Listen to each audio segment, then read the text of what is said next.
कहीं और जाने के लिए ना होने के कारण लड़का अपने बेकार पोशाक पर गुस्सा करता है और पूछता है कि शिनशियाओ की शक्तियां क्या है।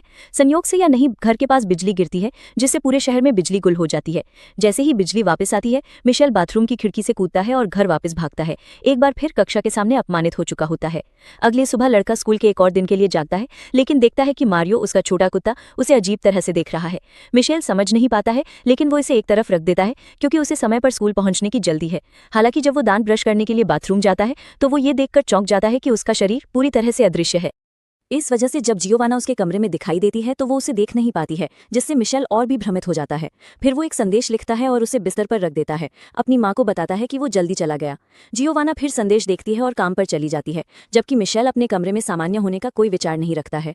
अब उसे बस अपने अदृश्य शरीर को दस्ताने, एक टोपी और गहरे चश्मे पहनकर छिपाना है। स्कूल पहुंचकर मिशेल को जल्दी पता चलता है कि इस तरह खुद को उजागर करना जोखिम भरा है, लेकिन वो एक परीक्षण देने का फैसला करता है और अपने सभी कपड़े हटा देता है, सीधे अपनी कक्षा की ओर बढ़ता है।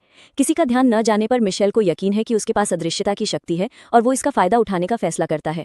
शुरुआत में वो इवान की पेंटबॉल गन को चुपके से लेता है और उसे ब्लैकबोर्ड पर चलाता है, जिससे शिक्षक डर जाता है, जो इवान को कमरे से बाहर निकाल देता है। फिर ब्रॉन्डो की बारी आती है, जो स्कूल के कोर्ट में टेनिस फाइनल खेल रहा है। अपनी अदृश्यता के कारण मिशेल लड़के को हर शॉट चूकने पर मजबूर कर देता है और वो अपमानजनक रूप से हार जाता है। इससे संतुष्ट न होकर जब ब्रॉन्डो लॉकर रूम लौटता है तो मिशेल टेनिस बॉल को फर्श पर फेंक देता है और एक डरावनी आवाज में बोलना शुरू कर देता है।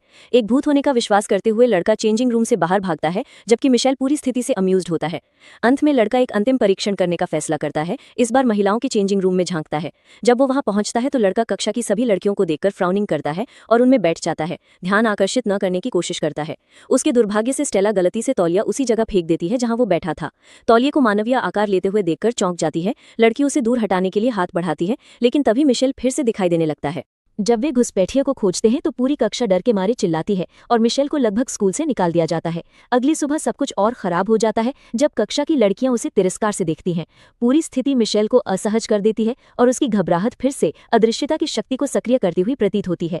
किसी को अपना रहस्य खोजने के डर से लड़का कमरे से बाहर भागता है और घर लौटता है, केवल कंडेला से टकराने के लिए, जो अपने भाई के अदृश्य चेहरे को देखकर चौंक जाती है। जैसे ही लड़की शांत होती है, मिशेल उसे सब कुछ बताता है जो हुआ था और कहता है कि उसने अभी तक अपनी शक्ति को नियंत्रित करना नहीं सीखा है। कहानी सुनने के बाद कंडेला को सुपर पावर वाला भाई पाकर उत्साहित होती है, लेकिन मिशेल जोर देता है कि उसकी बहन को ये एक रहस्य रखना होगा। बाद में लड़का इस क्षमता को नियंत्रित करने का एक तरीका खोजने की कोशिश करता है। जब वो जियोवाना को घर आते हुए सुनता है, वो जल्दी से अपने सभी कपड़े हटा देता है ताकि वो अदृश्य हो सके और कमरे को